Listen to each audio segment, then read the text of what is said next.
Hey everybody, and Tony here with a review of Verdi's Macbeth, which was live in October 2016 at the Gran Teatre del Liceu in Barcelona. The conductor was Gianpaolo Bisanti. The production was done by Christof Loy. The sets were done by Jonas Dahlberg. The costumes were done by Ursula Rensenbrink. The lights were handled by Bernd Purkabrek.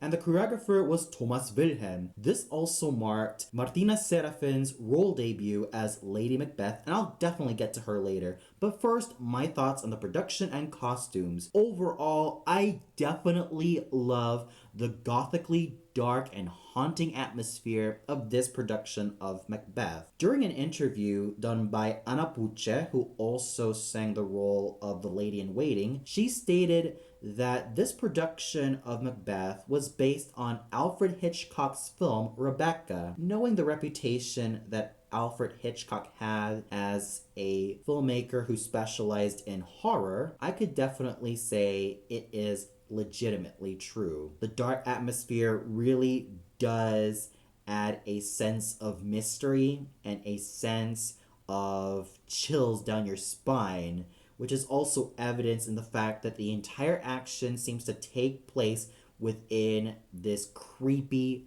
mansion owned by the Macbeths. The mansion is sort of like a character in of itself, as in it's not only a place where the characters reside, but it also takes up a sort of haunting form, which is backed up by a lot of supernatural elements, as we also have the Willies come in to dance for Macbeth.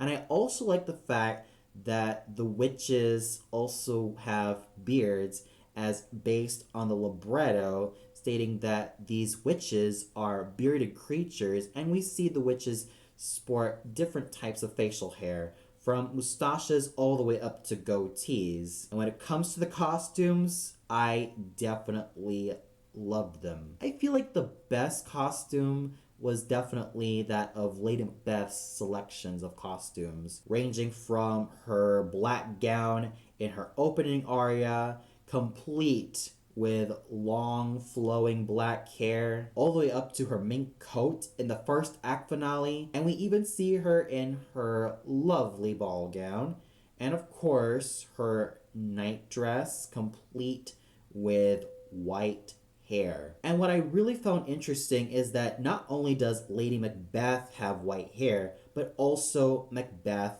in like the final moments of the opera, as if to state that these two have experienced a lot of ghosts and a lot of supernatural elements coming against them, and to state that their tyranny has come to an end and a new ruler will come over and basically oust them. So I'm not going to mince words here. The hauntingly gothic and dark atmosphere definitely played itself really well to its advantage, especially evidenced not only in the costumes and in the scenery, but also in the lighting, which is rather garish, and also the overall tone.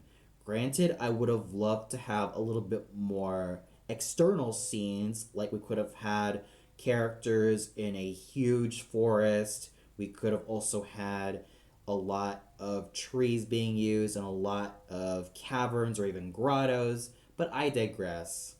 The overall atmosphere that this particular production of Macbeth gives is nothing short of chilling, and it really does leave a sort of dark smile on your face, complete with a lot of great moments found in this particular production, and it has its own sense of gothic elegance. And now we get to the singers, starting off with Ludovic Tézier, who sang our titular anti-hero Macbeth. Over the years, I have been following this gentleman's career, as he did start off singing a lot of lyrical roles, most notably that of Il Conte Almaviva from Mozart's Le Nozze di Figaro, but as time went on, he sort of built up his repertoire into singing a lot more cavalier baritone roles like Enrico from Lucia de Lammermoor and Posa from Don Carlo, and even the more dramatic roles of Amonasro from Aida, and of course Macbeth. And while I definitely feel like he has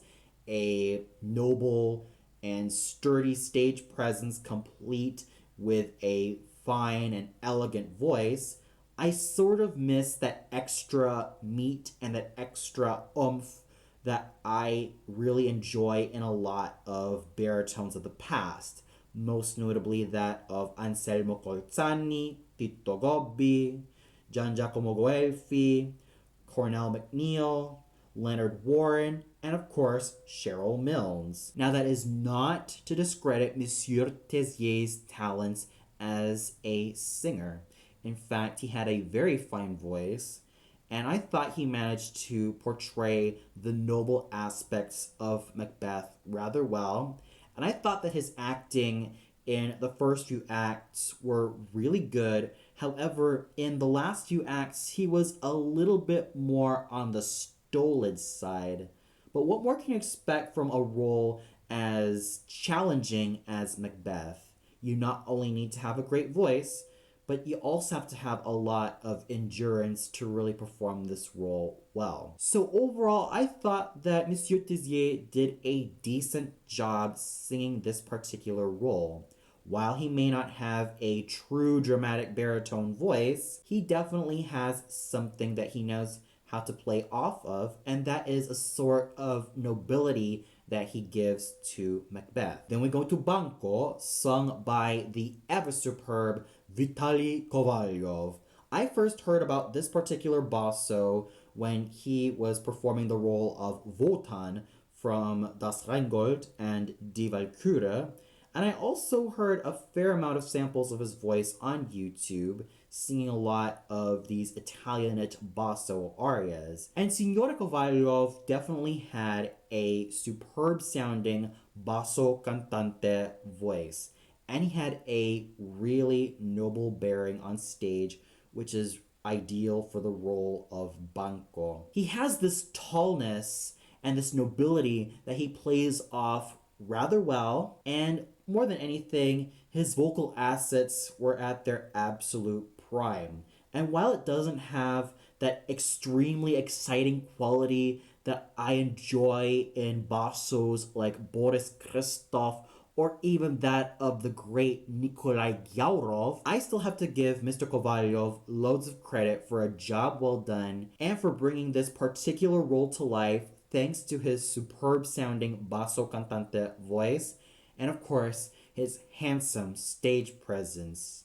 Now, you can't have a Macbeth without a superb Lady Macbeth. And I thought that Martina Serafin did a fine job singing this particular role. First of all, she is really glamorous on stage, and she plays on glamour superbly, thanks to the costumes that she has, whether it's her ball gown or her night dress, or even that mink coat that she wears.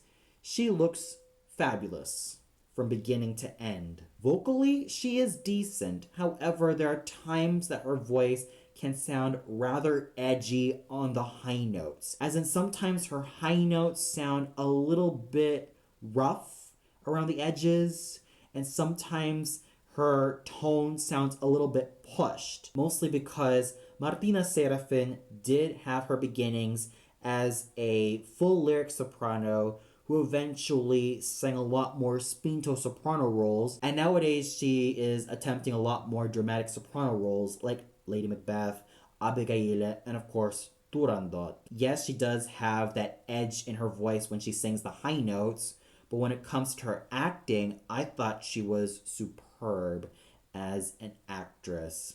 As a singer, I definitely have to give her a lot of credit for being really courageous in singing all of these notes to the best of her abilities, even though it is rather marred by when she sings the high notes with that edgy tone. I still have to give a lot of credit to Martina Serafin for a job well done singing the role of Lady Macbeth. Saimir Pirgu was a dashing Macduff, and I've also followed this particular lyric tenor's career for quite some time.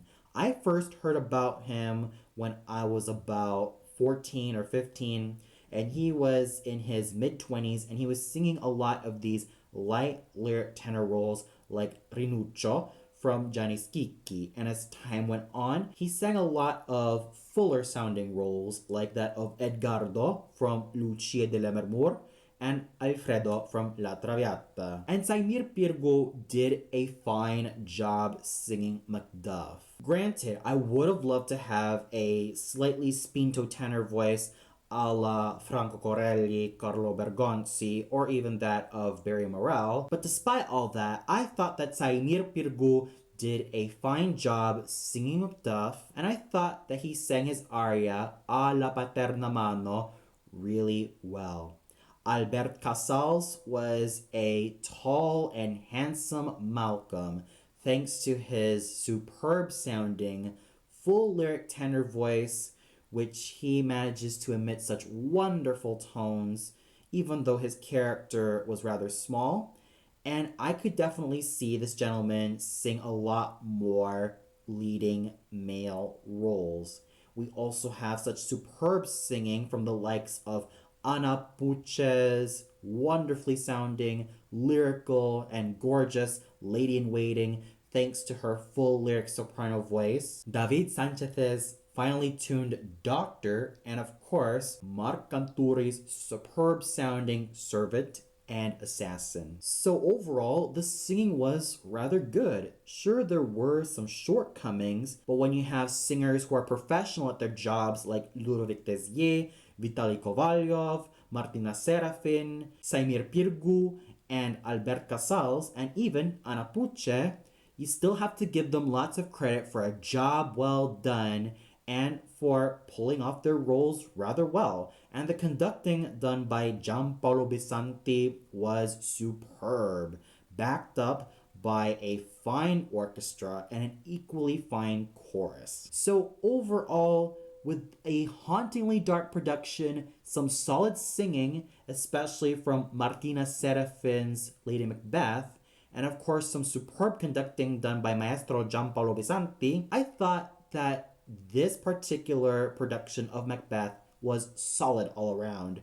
And for those of you who caught this production of Macbeth, what did you think of it? Was there a moment that stood out to you so much? Was there a singer who really caught your attention? Or did you feel like the whole thing just kind of didn't really hold up so well? Comment below and let me know. Well, that's all for now. Be sure to tune in later for my review of Modest Mussorgsky's Boris Godunov at the Deutsche Oper Berlin. So until then, have a great day, everybody.